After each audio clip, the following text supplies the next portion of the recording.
Hi hello everyone, welcome back to my channel our different world. അപ്പോൾ എൻ്റെ എല്ലാ കൂട്ടുകാരും സുഖമായിട്ടിരിക്കുന്നു കരുതുന്നു. ഇത് ഞങ്ങളുടെ ഒരു ചെറിയ ട്രിപ്പാണ് കേട്ടോ, വാഗമൺ ട്രിപ്പായിരുന്നു. ഞങ്ങൾ പെട്ടെന്ന് വലിയ പ്ലാനിംഗ് ഒന്നും ഇല്ലാതെ പെട്ടെന്ന് പോയതാണ്.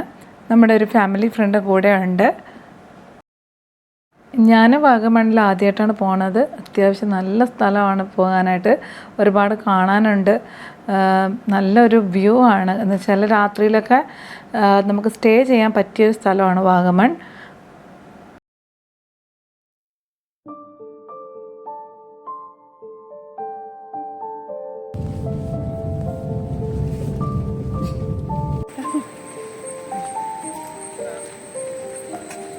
ഇതൊരു അഡ്വഞ്ചർ ജേണി തന്നെയായിരുന്നു. കാരണം എഹ്യയും കൊണ്ട് മല കയറുക എന്നുള്ളത് വലിയൊരു ടാസ്ക് ആയിരുന്നു. പിന്നെ അവൻ വലിയ ബഹളമൊന്നും ഇല്ലാതെ വളരെ കാമാൻ ക്വയറ്റായിട്ടിരുന്നൊരു ടൈമായിരുന്നു അന്ന് നമ്മൾ പോയ ദിവസം. അതുകൊണ്ട് തന്നെ വലിയ ബുദ്ധിമുട്ടുണ്ടായിരുന്നില്ല അവനെ കൊണ്ട് മല കയറാനായിട്ട്. പിന്നെ കുറച്ച് മഴയും അതിൻ്റേതായിട്ടുള്ള കാലാവസ്ഥകളായതുകൊണ്ട് കുറച്ച് ബുദ്ധിമുട്ടുകളൊക്കെ ഉണ്ടായിരുന്നു.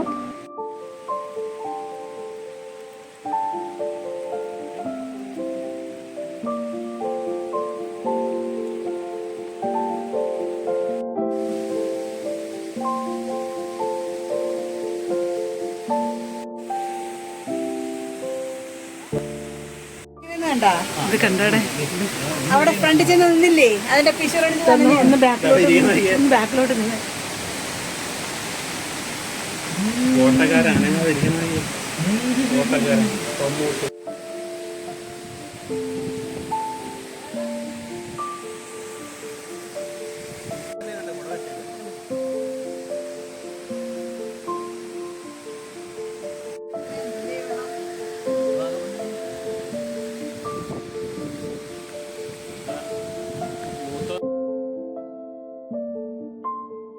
ഞങ്ങളൊരു 1 ഡേ ട്രിപ്പ് പോയി തിരിച്ച് വരണം എന്നായിരുന്നു പ്ലാൻ. പക്ഷേ നമുക്ക് അന്നത്തെ ദിവസം അവിടെ സ്റ്റേ ചെയ്ത് നമ്മൾ പിറ്റേന്ന് തിരിച്ച് വരികയാണ് ചെയ്തത്. അങ്ങനെ വാഗമൺ പോയിട്ട് പിന്നെ അന്നത്തെ ദിവസം തന്നെ തിരിച്ച് വരിക എന്നുള്ളത് നമുക്കൊത്തിരി ദൂരമാണ്. അതുകൊണ്ട് തന്നെ അന്നത്തെ ദിവസം ഞങ്ങളവിടെ സ്റ്റേ ചെയ്തു, പിറ്റേന്ന് തിരിച്ച് വന്നു.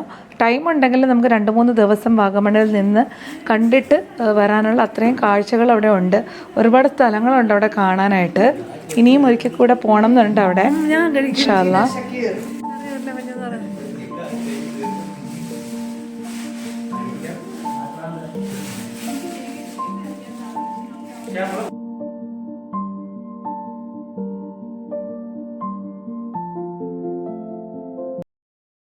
പിന്നെ ഏഹ്യക്കുട്ടനെ സംബന്ധിച്ചിടത്തോളം ചില ദിവസങ്ങളിൽ ഏറ്റവും ചലഞ്ചിങ് ആയിട്ടുള്ളൊരു കാര്യമാണ് ഫുഡ് ടൈം എന്ന് പറഞ്ഞാൽ. ചില ദിവസങ്ങൾ അവന് ഫുഡ് വേണ്ട, ജ്യൂസ് മാത്രം മതി. അങ്ങനത്തെ ഒരു ദിവസമായിരുന്നു നമ്മുടെ ട്രിപ്പും. അന്ന് കുറച്ച് ബുദ്ധിമുട്ടുണ്ടായിരുന്നു ആളെയും കൊണ്ട് ഫുഡ് കഴിക്കാനൊക്കെ കയറാനായിട്ട്. ഹോട്ടലിലെ 2 പ്ലേറ്റൊക്കെ ആൾ പൊട്ടിച്ചു. പക്ഷേ എന്നാലും ഓക്കെ, നമ്മളെ കൂടെ സഹകരിച്ച് നടക്കാനൊക്കെ ആൾക്ക് കുഴപ്പമൊന്നും ഉണ്ടായിരുന്നില്ല. അതേസമയം സേറയെ കൊണ്ടുപോയാൽ സേറയ്ക്ക് ഇങ്ങനെയുള്ള മലകളും കുന്നുകളൊന്നും കയറാൻ പറ്റില്ല. ഒരുപാട് ആളുകൾ ഞാൻ ഷോർട്സ് ഇട്ടപ്പം പറഞ്ഞായിരുന്നു സേറക്കുട്ടി എന്താ കൊണ്ടുപോകാഞ്ഞെന്ന്. അപ്പോൾ സേറക്കുട്ടിയെ കൊണ്ടുപോകാൻ കാര്യം വേറൊന്നും കൊണ്ടല്ല, അവൾക്ക് ഇങ്ങനെയുള്ള സ്ഥലങ്ങളിലൊന്നും അവൾക്ക് പോകാനുള്ള പിന്നെ ബുദ്ധിമുട്ടുണ്ട്, ആരോഗ്യ പ്രശ്നങ്ങളുണ്ട്. അപ്പോൾ അതുകൊണ്ടാണ് അങ്ങനെയുള്ള സ്ഥലങ്ങളിൽ കൊണ്ടുപോകാത്തത്. അപ്പോൾ ഏഹ്യാക്ക് അങ്ങനെ നടക്കുന്നതിനോ അങ്ങനെയുള്ള മറ്റുള്ള കാര്യങ്ങൾക്കോ ഒരു ബുദ്ധിമുട്ടില്ല, അൽഹംദുലില്ലാ. ഇത് പൈൻ മരങ്ങളുടെ ഒരു സ്ഥലമാണ്. പക്ഷെ ഞാൻ പോയതിൽ എനിക്ക് ഏറ്റവും ബ്യൂട്ടിഫുള്ളായിട്ട് തോന്നിയൊരു പ്ലേസാണ് ഈ പൈൻ മരങ്ങൾ. നല്ല ഭംഗിയുണ്ടായിരുന്നു. പിന്നെ എനിക്ക് ഇവിടെ കുറച്ച് പ്രശ്നങ്ങളൊക്കെ ഉണ്ടായിരുന്നു. ഒരുപാട് ഇങ്ങനെ കുത്തനെ ഇറങ്ങാനും കയറാനൊക്കെ ഉള്ളതുകൊണ്ട് ആൾക്ക് നടക്കാൻ വയ്യാന്ന് പറഞ്ഞിട്ട് കുറച്ച് പ്രശ്നമൊക്കെ ഉണ്ടാക്കി.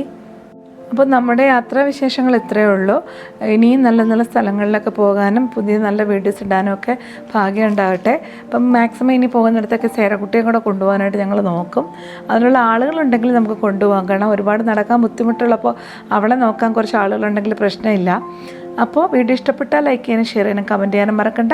ചാനൽ ഇതുവരെ സബ്സ്ക്രൈബ് ചെയ്യാത്തവരുണ്ടെങ്കിൽ പ്ലീസ് സബ്സ്ക്രൈബ് മൈ ചാനൽ.